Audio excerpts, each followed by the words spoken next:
you've been looking for a case interview complete prep guide, we've got one for you. I'm going to walk through a lot of the key things that you'll need to know about the case, especially if you're just getting started or if you want to add a little nuance to your prep process. I'm going to cover a couple of things like the case interview, what is it, and case interview examples, free case preparation, how you work through case interview frameworks, case interview prep tips, and even finally the fit interview and the PEI interview and how they dovetail with what happens in the case interview. The first thing I'll start with is just what is the case interview? So other than being a kind of evil design by companies, the case interview is a type of interview that uses real world business problems to test a candidate's business acumen and problem solving skills. It's not just knowledge, it's also process. And the case interview is an opportunity for you to say, instead of, have you done this before? Just show me how you do it. And it's a great opportunity for firms to assess a candidate's not only business and problem-solving ability, but also their personality in the face of pressure. It is a very difficult test. By our best estimates, which the firms release in some years and not in others, so over the years we've had to make estimates around this, about 3% of people that apply, submit a resume to a consulting firm, actually get accepted. And that limited number go through a couple of processes. They go through a consulting resume review. They go through the consulting initial screen in some cases. They go through a resume review process. And then they go through 1 to 3 rounds of interviews.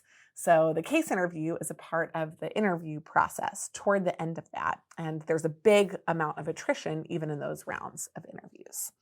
Those, however, that go through our Black Belt interviewer program or our Black Belt Deluxe program are 55% likely to get an interview at a top 10 firm, not just overall, but a top 10 firm.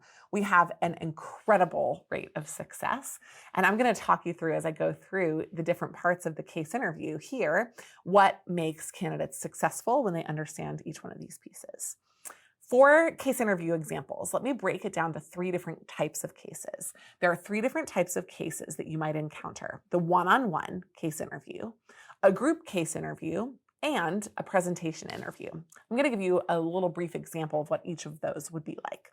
In the one-on-one case interview, you might get one of 2 types of cases: a brain teaser or market sizing question. For example, one that's really popular is how many ping pong balls fit in a Boeing 747? You probably don't know off the top of your head, and you might not have ever thought about it, but they're looking for, in a brain teaser or market sizing question, the process that you use in an ambiguous situation to break down the problem. The second type is a strategy or ops version of that same case. So instead of just asking a high-level math question, instead you're going to focus on a strategic question. For example, Boeing has a capacity limit of 7 plane types at a time that they can create. Which plane type should they choose and why? Throughout the case, you would go through the data on the 7 plane types, their operations, and you would then make a recommendation about which 7 they should keep based on a whole range of factors: how much it costs to produce them, how much they make on each one, how much they might make in the future, where the market is headed, where their competitors are going. And so there are going to be a lot of factors that you'll have to look at in order to make that recommendation. Now, a group case interview is going to be like that strategy or operations question, the Boeing question. However, it's going to be a little bit more data heavy. They'll have more data to give you as a group, and it's going to require coordination amongst the group. This is the best thought of as a psychology experiment where they watch you as the team either thrives toward the finish line or decombusts or somewhere in between. And your role in that is to be part of the team, either as the quarterback or as somebody who's just solid at delivering answers. You do not want to get aggressive with your teammates, so be careful about that. But you're going to answer the same types of questions that you would in a one-on-one interview. In addition, in a presentation case interview, you're also going to answer the same types of questions. But instead of going through the case as it's unfolding, you're going to do the whole case on your own and then come with a written or a slide-based recommendation about what you think you should do. The pressure is real in a presentation case interview, and we have a resource that's called PowerPoint for Consulting where you can get some additional help for that. Ultimately, however, our recommendation is that no matter what kind of interview you're expected to have, if it's a case interview, start with one-on-one. If you have all of the core skills to succeed in the hot seat, in the moment, in a one-on-one interview, you can succeed in the other forums as well. We have a big, great resource that you're going to love, the free case interview prep course. And our interview prep course includes all kinds of great videos on the case interview, as well as a link to free case interview examples. So you're going to want to check that out. Make sure you do. In addition, let me talk just a little bit more about case interviews. One other key piece of case interviews are case interview frameworks. And there are 4 main frameworks that we teach on when we do lessons at our 60+ university partners or digital programming. The first one is market sizing. The second one is profitability. The third are market entry, or 3C cases. Market entry is the same as the 3 C's in a P framework. And the fourth is mergers and acquisitions. For each one of the case frameworks, we've created a video, so you should go check those out. There's no reason that we would talk about all of them in depth here, because we could unpack them and unpack them and unpack them. But the key thing that you need to know is that there are 4, and if you don't know any one of those 4, you're not ready for the case interview, because you could get a case in which you need to use one of the 4 or a mixture of the 4 together. Now, we've got a long series of case interview prep tips that I'm going to run through really quickly, and you can just check the box. Did that, oh, didn't do that, oh, didn't do that, oh, did that. So our goal is just to kind of hammer through these so that you make sure that in case interview prep tips, you've got everything that you need to make sure you're ready for the interview. First of all, start preparing for your case interviews early. But this is the best practice for somebody who is just beginning to think about consulting and case interviews. Practice early. In general, for ADCs, advanced degree candidates, or experienced hires, y'all should begin your case interview prep around February. Your peak recruiting season is going to be July and August. So that's 3 to 6 months. It's not easy. You need to practice. And the more busy you are with other things that you're doing, the longer period of time you need to give yourself. In the US, undergrads, you need to start case interview study in March. Junior and senior recruiting peak is in September, and you'll have a summer in between there where you're going to be working. So during the school year and then during breaks in the summer, you're going to have to kind of fit this in around it. International undergrads should start 1 month later in April. Internships and full-time recruiting peak is in October for internationals. There is one exception, which are countries that are on an annual calendar where their school starts in January and ends in December. In that situation, the recruiting peak is actually in March, so you need to start about 3 to 6 months before that. For MBAs, you should start case practice in June, as soon as you know you're going to get your MBA, but before you start your coursework or any of the social piece of being an MBA. It is an absolute nightmare in the first semester to try to do your MBA, recruit, and prep for case interviews. So part of this process needs to be in place. Our most successful MBA candidates start in June of the year that they begin their MBA. And if you're in a second-year MBA program and you're deciding to do case interviews as a second go-round, if you know early, start in June again, because your peak recruiting season is in September. But if you don't know, we'll crush with you until the very end. For everyone else, the optimal time to apply is March and July. Those are the 2 periods where the consulting firms are focused more on recruiting than on other activities. And so you have the best chance of networking in and applying in March and July. In addition, you should start your case interview preparation in September or January. We're going to recommend the January-February timeframe. Tip number 2, use audio case interview resources. Watch videos or audio versions of the videos so that you can see how people talk through things.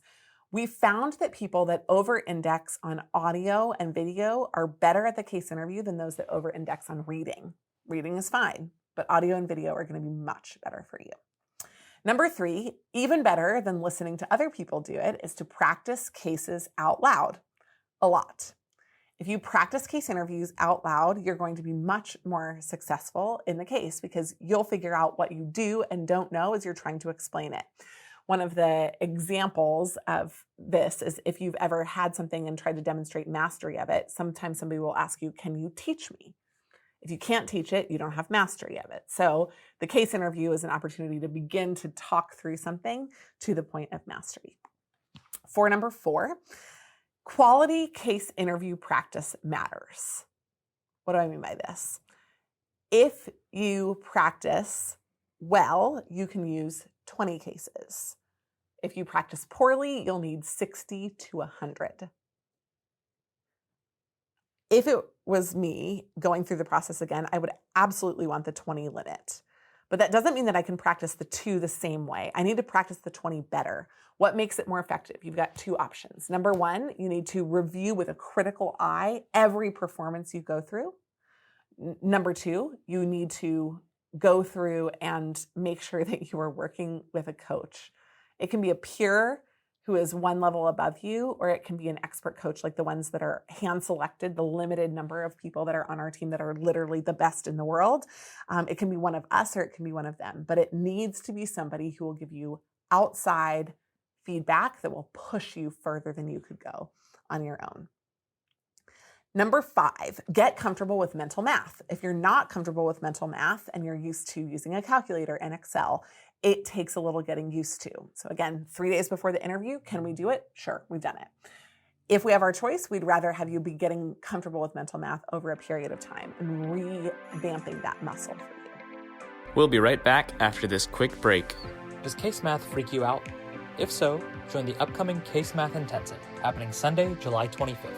In this 3-hour, fast-paced deep dive, we'll cover the 4 steps to solve any case math problem, the 6 rules of mental math, and so much more, with applied examples and exercises for each type of math prompt. You can learn more and grab your ticket via the link in the show notes. There are only 50 total seats available, so act today. Number 6, start every case strong. There are 4 things that every interviewer is going to go through. Number 1, what is the industry? Number 2, what is the company? Number 3, what is the key case data? Number 4, what is the business problem? You need to provide a recap of all 4 of those things, gather information that you missed, and ask key clarifying questions. As long as you know what the 4 things are and you start with the recap and ask great clarifying questions, the interviewer in some situations has been known to say, oh, we don't need to do the rest of the case. If you start strong, you gain runway for mistakes or foibles later in the case. If you want to really get great at case prep, you need to make sure that you're adding hypotheses throughout the case. In sum, stay hypothesis driven as you work through the entire case. What do we mean by that? Well, at the beginning, tell me what you think the answer is likely to be. What's the key focus area or the likely yes or no that you're going to come to? As you go through it, in each little point, say, I hypothesize that this is the most important area. Let's verify that with more data. So you're going to use hypotheses, big ones, for the whole case and the mini hypotheses as you go through the case. Number 8, be case specific. Make sure that your structure addresses the case. So in the Boeing structure, it wouldn't make sense to have something that included nothing about operations in it. If you just talked to me about the customers, and then if you talked to me about the competitors, we had nothing about operations, that wouldn't make any sense. Boeing is a huge operations company. If you didn't specify any metrics that are true for the airline industry, like the capacity that's fixed, I would think that that was weird. So be case specific in your subject matter and be case specific in your data when you're building your structure up front. Number 9, ask about trends. Make sure that when you're talking in the case, you identify what trends are when you have the data and ask for trend data if you don't have it. Many companies try to make business decisions in isolation. The best thing that you can do as an advisor to them is to push them to look for trends. We recommend that you do the same thing inside the case interview. In addition, practice analyzing charts and graphs. Case charts are different and case graphs are different than regular charts and regular graphs. So if you need help with this, we have an amazing course, our mental math course, where you can do a lot of chart and graph practice interpretation. In addition, round your case math numbers wherever possible, but not too egregiously. Our general rule is round to the ones place and keep everything before a decimal point. So if it's 298, you keep that instead of 298, 127. You just drop the 127 and you keep 298,000. So round the numbers, but don't round egregiously. Unless that number is really easy to calculate, then 298 is pretty close to 300. So that might be fine. But if it was 246, we wouldn't want to round down to 200. We might want to round to 250. In addition, number 12, think out loud as much as you can. One of the challenges, if you haven't done case practice out loud and you haven't listened to cases and watched videos, is that a lot of people get very in their head. You need to be ready to walk through a lot of the words for thinking out loud. In addition, follow the data, not the case framework. What does that mean? At the beginning of the case, you'll say, here are the areas that I want to look at and the case framework that I want to walk through. And they'll say, that's great, brilliant, totally fine. And in a normal world where you have 6 months to do the case, it might be a great structure. But in reality, they only have 2 or 4 pieces of information, just limited information that they're going to give you. So don't go back to your framework and adhere to it like it's rigid. Follow where the data is that they're giving you. It might be in point 3 of your structure. Just follow what they're giving you and work on it. That doesn't mean that you just aimlessly wander through the case. It means that as they give you pieces of information, you should assume that they're important. Number 14, finish with a strong recommendation. It's super critical that you end the case with an answer and a clear recommendation. If you don't, it will sound like you're just wandering through the process. Number 15, it's critical that you maintain a positive attitude and a confident persona. Maintaining a positive attitude means that you are ready with an answer, that you're ready to constantly relook at something or take another view on it, and that you have an idea behind what you say, but you demonstrate 10% of flexibility. At Bain, we call it the ability to be 1% open to 100% chance that we were wrong. So that's what they're looking for from you. At the end of the day, these 15 tips are going to help you in the case interview, but only if you really understand them. So we have a series of videos on YouTube on the case interview, our free case interview prep course, free case math drills, free cases, and more on our website at Management Consulted. So we'd love for you to check those out.